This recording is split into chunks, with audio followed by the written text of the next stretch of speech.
pull one shoulder and sort of crack his neck to one side, and then turn his eyes onto the rest of the party. The ogre is standing spellbound in front of him, completely immobile, and the eyes, which have gone completely black, are moving from one party member to the next, slowly. I feel like I've lost some time. On sort of shambling, uncertain steps, Ren comes into the middle of this party, still studying each one of you in turn. And finally, the eyes, these black eyes, land on you, Sabre. And she says, "You, slave, what year is it?" I just sort of stare at her blankly. You cannot move, but you can speak. I don't respond to the term slave. Ren's upper lip curls back in disgust, and she says, "Do you not recognize me, vermin? I am your goddess. You will show me fealty." I don't worship slave masters. Ooh, dang. She backhands you. Ow. It's enough force to send you collapsing to the ground, but not quite enough to shatter the spell. So you're forced to, like, sort of lie on your side on the ground for a while. And she says, "You know, we had a word for uppity slaves like you back in my time. Ratus." Do I know what that means? Make a cultural lore check, I guess. Oh, well, this is going to end poorly. Well, 14 is pretty good, though. Ooh. Ratus is it's Teveen, but the Teveen borrowed it from Elven, of course, because Tevinter stole everything from Elven. It has origins in the word for rat. She just called you a rat. Well, that's rude. I think I say from the ground, "I don't think you heard me, bitch." Ooh! Jesus. This is the one that tried to stab her, so, Right. what am I expecting? She is silent. She crouches down over you. Or rather, she forces Ren to crouch down over you and sort of stare you down where you lie. And she says, "Interesting. I've never really met someone who's been so cavalier about their own death." And so how far are you going to push this, Sabre? Are you going to make another attempt to break out of the hold, which will almost certainly incite violence? Yeah, that sounds great. Oh no! That empty, no thoughts. Go ahead and roll. The TN, I believe, is 20. It's not possible, I don't think, for me to beat it. I don't think my, Well, it's a Constitution stamina test, so if it's Oh, actually, never mind. Con actually is my... it's possible, but just extremely unlikely. Yeah, it's not gonna happen, but that doesn't mean that I'm not stupid and won't try it. Right, exactly. Again, a good roll, but not good enough. She sees your muscles strain as you try to, like, pull desperately against the magic that's holding you. And she sort of sneers disparagingly at you. She rises to her feet and she says, "Is no one going to answer a direct question from your goddess? What year is it? Where am I?" And I would like everyone to make perception checks for me. Or not perception, whatever they're called in Dragon Age. A perception test? Sure. Well, yeah, who knows? Perception seeing. Seeing, there we go, okay. So, before I give you the flavor of what it is you see, how is Elian feeling watching Sabre mouth off to what is probably an archdemon?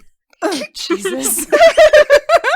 Not great. He's kind of petrified. Also, like, this is 100% in character for Sabre, and he's just horrified that this is going on. Like, of all of us, only he would be dumb enough to mouth off. Like, Ren internally is probably like, "Oh, you stupid bastard." This man, woman, you can't really tell. The archdemon controls Ren's legs to walk slowly away from Sabre. She says, "What strange times these are.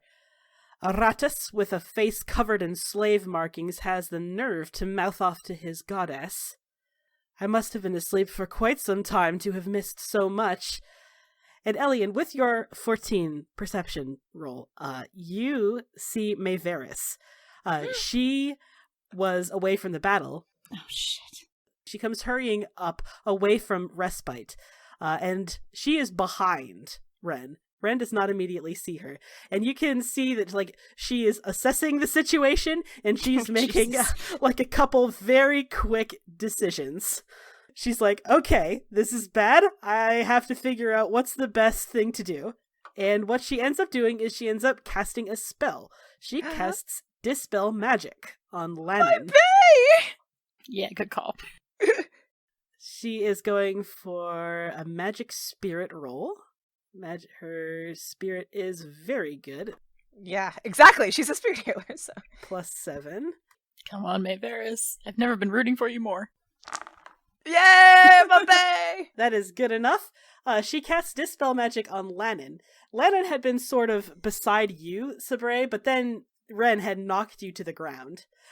So her focus is mostly on you and past you. So Lannon kind of staggers backward, having been freed from the grip of the paralysis spell. And he's also thinking very quickly. Like, he's looking at May, and May's looking back at him, and they're like pointing. He's like, do we attack Ren? Do we attack? What do we do? What specifically are we supposed to do here? So as they are desperately like having a wordless conversation about like what's the best thing to do here, Gillinane through Ren keeps talking. So many years of darkness, and now this, trapped in some flesh prison, as though I were no more than some common spirit. She says, I may have lost my physical form, but I will never be bound to the body of a slave. And she points down at you. She says, do you hear me, Ratus? I will not be kept in this flesh puppet. I will be free. Get out of my brother's body. Justice in your head, Sabre, is saying, like, first of all, he's telling you to stop. He's, like, urging you, stop this. Stop passing off to her. This is dangerous. And also, he asks, this is a big ask, dude, but I need you to let me take over. Ooh. I try to communicate back to him, that's fine, but only if he promises to beat the shit out of her. He makes it very clear he is not going to attack her unless he has no other choice. Well, I don't know if I want to give him my body then. Oh no! God. Like, he is desperate. He's saying, please just trust me. Like, I have met her before. I know her. You have to trust me and let me do this. Okay, fine, but like, if something goes wrong, I want to be back. I trust him. We've had enough of we had that bonding moment with the chandelier. Like, You've got some bro moments in ya. Yeah. I think I know that he's trustworthy. He's got, Ren and my friend's best interest in mind. So I give him the assent, but it's grudging. I don't really like it. But... Oh, Sabre doesn't like a lot of things. True. Yeah. So Justice takes hold of your consciousness. He wrenches your body around. He doesn't completely shatter the magic, but you can feel it fracture around you. And he stares up at Ren in the body of your brother with your white eyes blazing back at his black eyes. And he says, Gillinane, stop it. And Ren actually takes on a look of surprise and she says, well, there's a voice I didn't expect to hear. It seems I'm not the only one trapped in a flesh prison. He says, listen to me. You have missed quite a lot. And I know, of all the Evanurus, you were always the one that was most reasonable. Somewhere inside of you is still the person that Andrewill fell in love with. But you have got to work with us. We can help you, but you have to work with us. And she sneers, like, you think I would lower myself to work with slaves? He says, you don't even know where you are anymore, Gillinane. You need our help. And before she can open her mouth to respond, behind her, Lennon he's going to cast Lightning. That is a primal spell, so it's magic plus primal. Ooh. That is a hit, so he deals 2d6 plus magic penetrating damage. 16 damage, which is enough to kill it. Oh, shit. He casts lightning on the ogre. The ogre, you hadn't really been paying attention to the ogre, but it had been staring sort of spellbound at Gillinane. As soon as they overtook Ren, they had stopped attacking and were just sort of standing there panting, bleeding a little bit because he did really beat the hell out of it. But Lennon catches it by surprise, casts a bolt of lightning at it, and successfully kills it. And that draws the attention of Gillinane/Ren, who whirls around and says, you dare! She reaches out one hand as if to cast another spell, and suddenly her hand flinches, and briefly her eyes flicker back to Ren's familiar gold, and he says, You are not gonna touch my brother, you bitch! And he needs to make another willpower self-discipline roll. Oh god, Go come Ren, on, Ren. go Ren. Oh, come on, Ren, please. Come on. 15! That's enough! That's it! Oh, thank god. Ren fights her back with everything in him. He capitulates onto his knees and starts wheezing. And you are all out of initiative order. I think I get up immediately, I roll over immediately and run to Ren's side. He is shaking. He looks a little winded. But he is still conscious. He is still alive. Are you back? Is it you? It's me. It's me. Okay. I collapse to my knees beside him. I'm like, how are you? This is why we shouldn't let you out of the house. We should just keep you in there locked the entire time. This is my warning. I'm just going to never let you leave the estate again. You're fine with that, right? Seven will be fine with that. It's okay. Just stay there. It's not entirely clear if Ren is listening. What are the rest of you doing? I'm going for May. Like, she was just in the middle of that. Like, what? Yes, Maevaris absolutely just saved all your asses. Yeah. Thank God. Right? You owe May a lot. You run right over to May. What do you say? First of all, thank you. Second of all, that was extremely dangerous. She stares up at you and she says, well, I had to do something. And you can see a line of blood running out of one nostril over her upper lip. Oh, May, did you overtax yourself again? She says, what? What are you talking about? You're bleeding. She says, She reaches up, touches her upper lip, and when she draws her fingers back, yep, they're smeared with blood. And she says, and then she collapses. Okay, Elian's running over at this point. Obviously, like, I'm ready to catch her, and I'm like, somebody, May's down. She looks like she has lost consciousness. That is your assessment. She is still bleeding from, it looks like both nostrils actually, running down her mouth and her chin. And compassion in the back of your head, Elian says, we need to do the ritual. Like, we cannot delay this anymore. Like, she is really getting bad. Here? I'm just looking very tearfully up at you, like, can you do something? Here? Now? What? Compassion says, well, obviously no, we need a safe work environment. That laboratory to the Pavis estate will probably be best. I need to draw the rune, and we need to get some lyrium. Okay. Cassandra, Compassion says we should do the ritual. We'll need the workroom back at the Pavis estate. We should get her back there. Dorian, he comes jogging over to her, and, he sees her and he grits his teeth. It's like, oh god, he's been bracing himself for the fact about, he's known for a while that May has the blight, but seeing it really hurts. He says, we can't just leave respite unattended. I'll go for now. I'll go get Talgan. We'll send Talgan out here to guard, and then I'll send word to Weishaupt. I'll have them send a couple X-Grey wardens to guard this place until the worst of the blight is over. I think that's probably the best option. Sorry, Dorian. He says, it's not your fault. We need to make her. Poor May. He says, quick, let's get her out of here. Yeah. Definitely. I'm, standing up with her, picking her up at this point, let's go. And I imagine, Yariel, you kind of shoulder Ren back to the Pavis estate. Yes, absolutely. He's leaning on you, not super heavily, he's no longer physically impaired.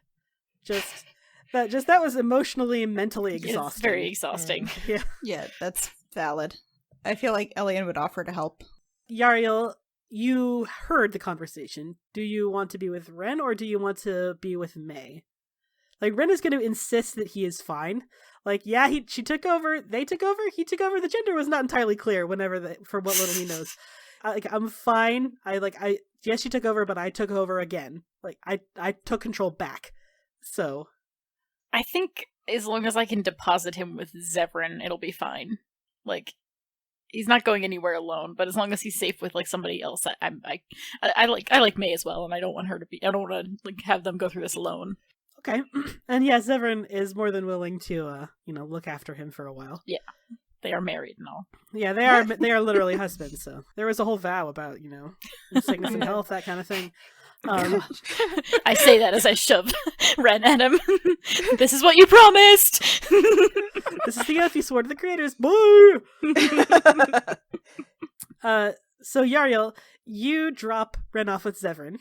Yeah, I imagine there's kind of a conflict. You do want to stay with him because that was scary. Absolutely. What just happened was terrifying. Yeah. But also, you have a certain amount of dedication and interest in May. Yes. And honestly, possibly more actually in Cassandra, who I know is very worried. That's actually really why I'm going. But between all of you, you managed to get her into the Pavis Estate laboratory.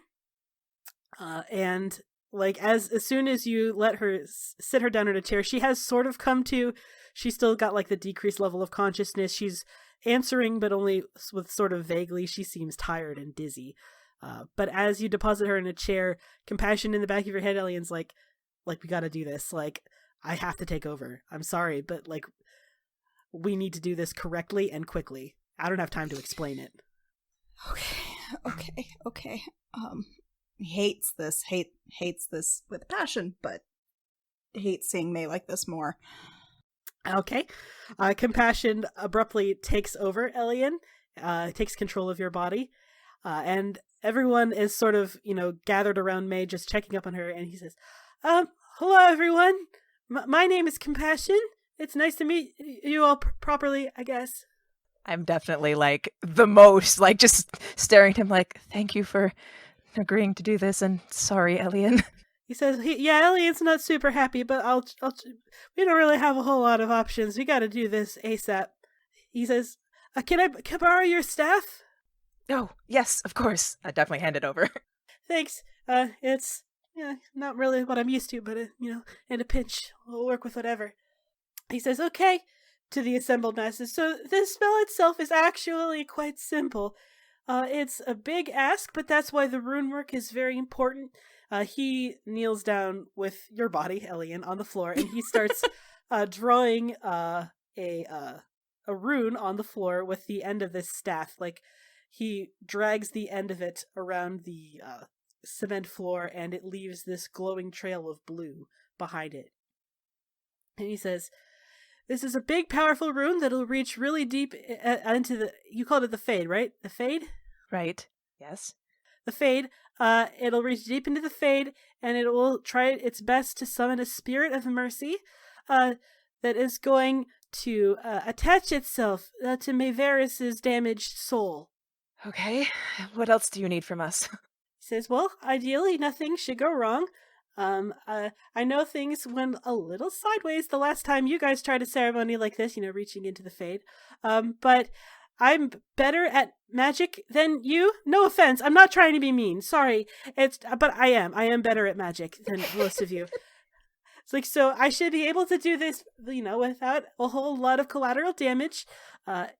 And hopefully it will work. He finishes with the outermost rim of the rune, and then he heads over toward May, and he says, her soul isn't too badly damaged yet, so the gaps that this spirit will be filling in should be almost unnoticeable. If we had waited too much longer... Oh, well, never mind. And he continues drawing on the rune. Dorian, I feel like all the mages, except maybe you, Cassandra, because you're desperate enough to not care, but yeah. Dorian and Lennon are both like, oh, this is so weird. Like, he's an abomination, and the spirit is the one doing the talking. This is extremely weird and bad. Elian's right there with you. So as Compassion is finishing up the rune work, Dorian heads over to you and he says, we probably need to talk about what just happened in Respite. Oh, with the very safe village being attacked by demons? Yeah, probably. Listen, I'm going to send word to the Grey Wardens, alright? They don't exist as an order anymore, so we're going to have a couple of them defend the village. It's not an ideal solution, but it's the best we can do. He says, I'm talking about Ren. We were planning on taking him with us to Ferelden. What about Ren? I think I'm instantly defensive and on my feet. Oh no. It's like, what are you yelling at me for? You saw him be taken over by the Archdemon, same as I did. It's not his fault. That's not the point. It doesn't matter if it's his fault. What matters is we are potentially taking him to the royal court of Ferelden. Turn around. We don't know what happened there yet. We don't have enough information. We need to talk to Ren and try to figure out what brought that on. He's been fine until now. He says, at an extremely slapdash uneducated guess, it started when that ogre looked at him. It might have something to do with the Blight, like his connection to it. So we just keep him away from the Blight then. That's easy. We're in a Blight. I don't think it's going to be easy. Fuck. We're in a Blight. We're talking about going into Orzammar. Like, how many more Darkspawn do you expect to fight, Sabre? I turn back to Dorian and I say, grudgingly, I suppose you have a point. But we need to talk to Ren. I don't know how else we're going to get Alistair's ear if we don't have Ren with us, so we're going to need another course of action if that's what we're doing. He sighs and he says, alright, that's a good point.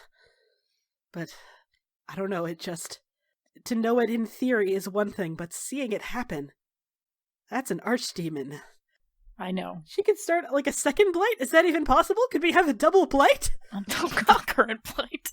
They stack. I had thought he was past it, honestly, Dorian. I'd almost forgotten, because I was so grateful to have him back, but it does raise important questions. I'm sorry I snapped at you. He says, oh, that's fine. You're badly tempered and kind of a brute sometimes. And honestly, at some point I am going to drag you into a dark alley and beat the shit out of you for your infatuation with Lennon, but that's for another time. I'm just staring at him in, increasing horror. I was just very, I've never said I'm sorry. I don't apologize to assholes like him. Right? I just sort of look at him and I go, typical, and I storm off. I'm definitely if you try to walk away, I'm gonna grab you and be like, nope, stay here with me. Oh shit, okay, sorry. Just go on the other side of the room and sulk against a wall. Cassandra, what have you been doing? Oh my god. What have I been doing? Freaking out and holding on to May oh, please, May, please, you have to stay. You have to stay with us. She is too weak to answer you. But Lennon comes up beside you, and she's like, you alright? How you holding up? Well, I am certainly not alright, but this ritual has to work. He says, we'll give it our best shot, but, it seems kind of unlikely. Never mind. I don't want to talk about this. He kind of, puts his hand on your back, and he says, good work with that ogre, by the way. Those are some good spells that you use, and you're really getting good with that sword. Yes, thank you. I did try to use what you taught me, at least. Crushing prison worked this time. He says, yeah, nice job on that one. That was pretty good. Ooh, I don't know. I don't know what I'd do without her. He just sort of pats you on the back, just reassuringly. It's the only thing he really knows how to do. He's not so good with words. Words and talking are not his. You fought good, and they're there. Pats with a broom. He's Dela. She doesn't know how to emote very well. That's my boyfriend. After a couple minutes, Elian, or Compassion inside Elian, stands up. He says, okay, just sit her down in the center of the circle. I'll start the summoning. Okay. And I definitely lead her. Can she walk, or is she too weak? Does she have to be carried? She doesn't need to be carried. She probably does need to lean on your shoulder, though. Okay, perfect. Yeah, I will. She is extremely weak. Yeah, help her and sit her down and do exactly as Compassion said. He says, okay, thank you. Just let her sit there, and everyone else, please stay out of the circle. Definitely get myself out of the circle, and then just, I don't know, I don't pray, but just muttering please work, please work, please work. Elian wishes he could be holding your hand right now. Compassion grips the staff that you let him borrow, Cassandra, with both hands. And Elian, you still have some physical sensation when you're the passenger, as it were. And you feel it again, that really weird sensation of him casting magic through you, which is not something that you're used to doing or feeling. It is an unusual phenomenon. Not unpleasant, but strange. He grips the staff with both hands, places the heel right at the edge of the summoning circle. He starts incanting in low, slow Elvish under his breath, and the rune work slowly starts to glow brighter. And I would like all mages present to roll magic plus spirit, if you do not mind. Okay. That's pretty good. So as a mage, Cassandra, you have your connection to the Fade. People always describe well, that's what a mage is. It's a person with a strong connection to the Fade. But your connection to the Fade isn't just reach in and pull magic out of it. Your connection to the Fade is also sort of, it exists regardless of whether or not you are casting magic. Mhm. You can always sense it, regardless of whether or not you are trying to. Sometimes you forget it's there, but you can always sense the veil. You can always sense magic. And even with an 11, which is not a great roll, but it's still good enough, you can tell that this summoning ritual is fulfilling its intended purpose. It is summoning a spirit.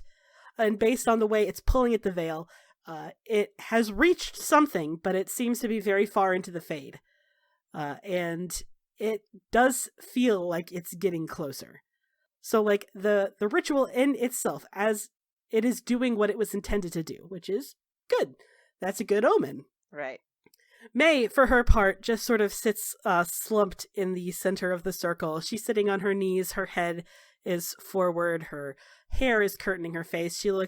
She's breathing, but she looks very tired. And it does not take long before the thing that you can sense, Cassandra, becomes visible to everyone in the room.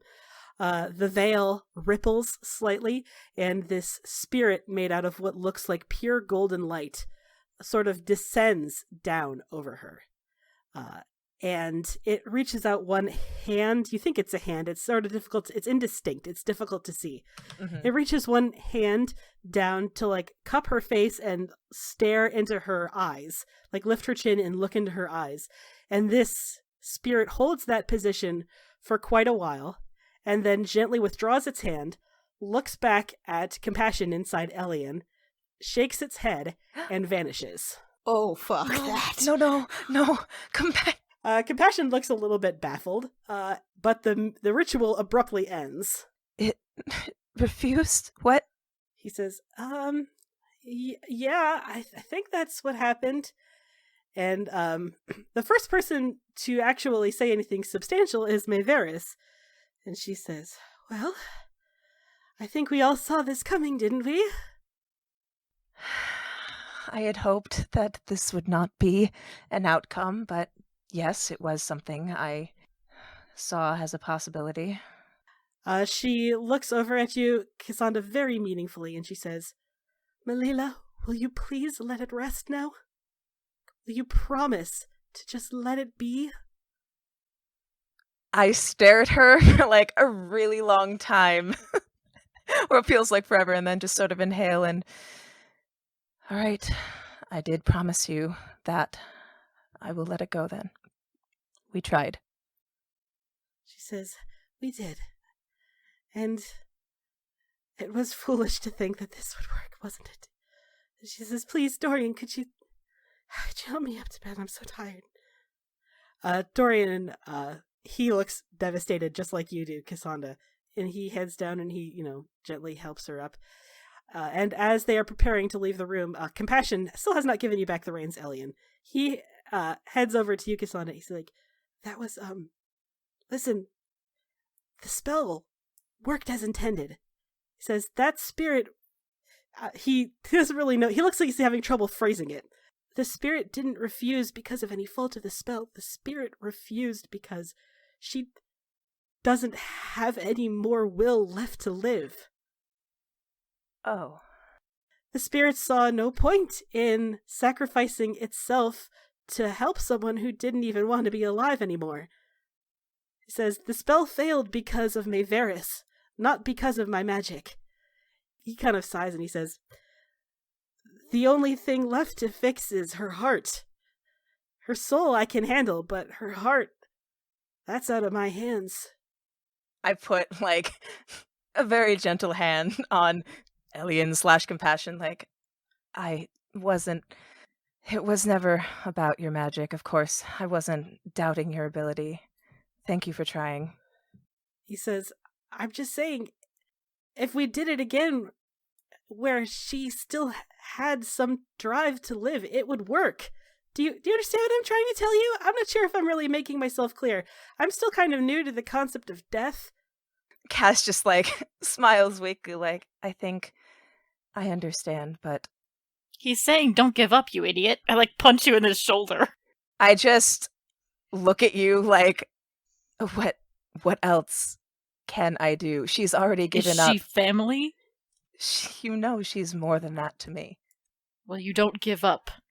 What else can be done? Convince her to live. Give her a reason to want to live. Show her the future that you talked about.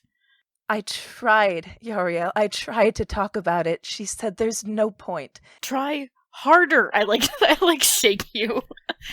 Look, I know you guys make fun of me, and you think that I just say whatever I want and I don't, think about the consequences. But sometimes it's a good thing. Sometimes you just convince people. You just are so stubborn that they come around to their way of thinking. Don't let her give up, Cassandra. Of course, I don't want her to. But no, don't let her. I don't understand, Yariel. Don't let her. What does that mean? Don't give her the choice. Don't tell her it's okay. You have to fight. Cassandra, you fought for everything in your life. You can't fight for May. Don't give up. I don't want to give up, but... Then don't. Sometimes people, they need someone else to make their decisions for them. I completely disagree with that, Yariel, but I think I understand what you're trying to say. I'm just saying, you just need to be more stubborn than she is. I know you can do it. Very abruptly, Compassion's like, oh, I should, it was nice meeting you both, and then he abruptly gives Elian control again. It was nice meeting you. Oh, he's gone. And I immediately hug Elian, who is back now. I cling to you, and then I say, Sabre is, much as it pains me to say that, right! You cannot let her give up. All right, I will try. You're right, as always, of course. I have always fought for everything, and if there's anything in the world that I would fight for the most and the hardest, it's definitely for May.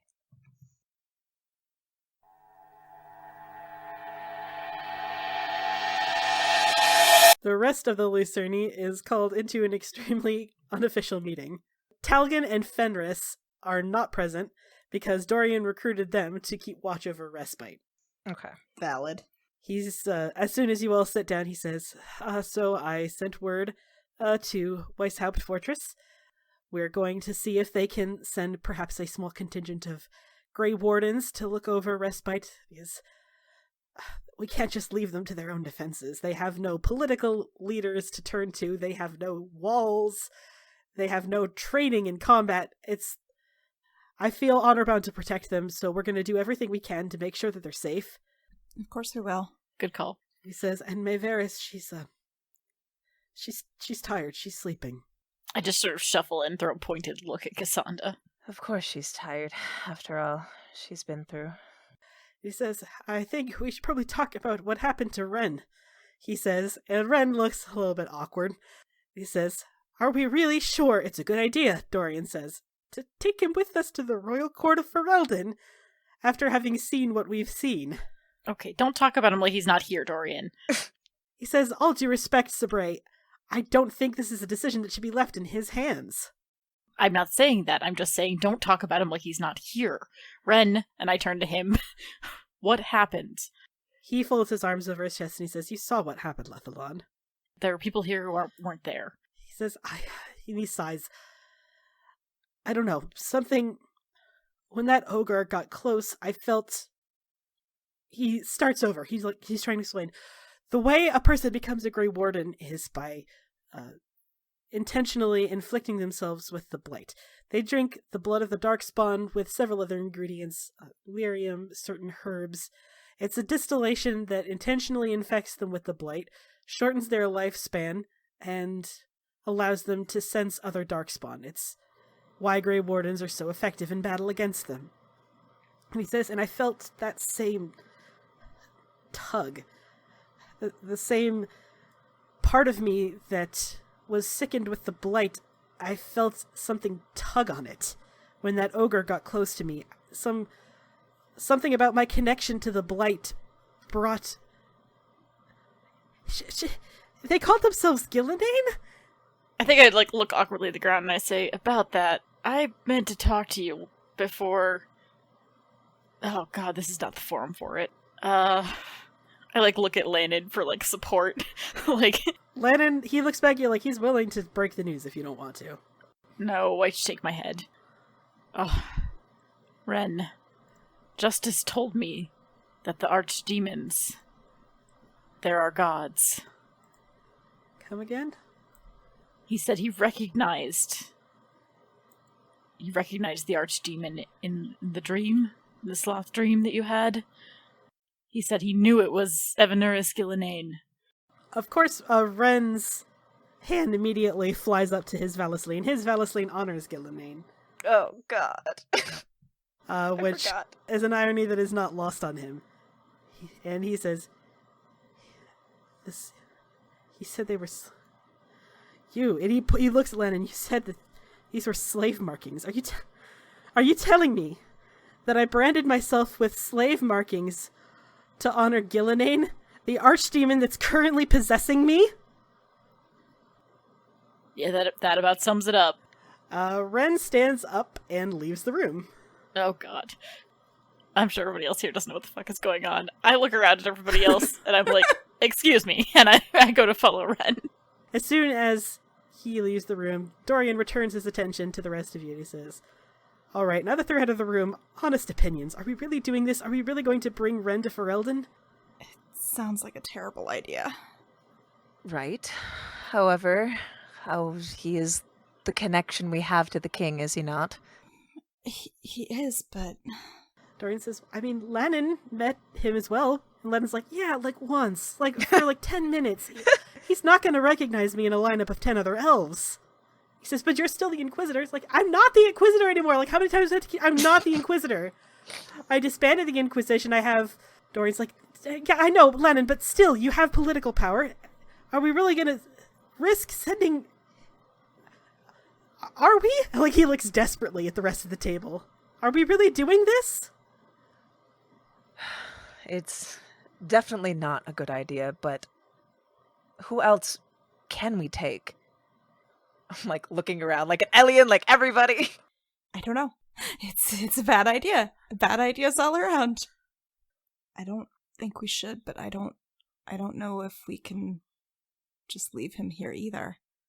Surely he'd be safer here with Severin locked up in a room where he can't turn into a dragon and deep fry a country. Theoretically. Lannon, you've met King Alistair. Would he accept a letter or some sort of writ? Something like... Lannon shrugs. He's like, I met the man for 10 minutes in Redcliffe Castle. I know almost nothing about him. Oh, and also one time I sent some of my spies to infiltrate his castle, but I didn't actually talk with him that time. He asked me to. It wasn't like a... It's not the point. He says, I don't know. I really don't know. He seems very forthright and kind, but I don't know him personally, not well enough. Other than Ren and Lannon, we don't have really anybody else who has met him and has the political pull, do we? Dorian says, Severin traveled with him. Liliana traveled with him. But, I mean, if we're leaving Ren behind, we can't leave. I mean, Elian really does not like the idea of bringing Ren. Oh, yeah, for sure. I don't think anyone really does. It's just Right. a question of... Yeah, I was gonna say, nobody's, even I'm not cheery about it. Is it a political necessity? Do you feel like you have to bring him? My argument, guys, is gonna be this, that we are asking a big ask, right? To Yeah. devote their troops to fight the Blight. It's a big ask. With Ren with us, we're probably likely to get it. Without it, we're really risking that he Not says getting no. I know. Right. And, it's not necessarily about whether or not, it causes us personal problems to bring Ren along. And I know it's more complicated than that, but, at the same Right. time, it's a big risk, in my mind, to not bring him, just from a political standpoint. We don't know this Exactly, dude yep. from Adam. And we're not asking for him to, we're not asking a small favor. We're asking him to dedicate tons of troops to help us fight an army. Yeah.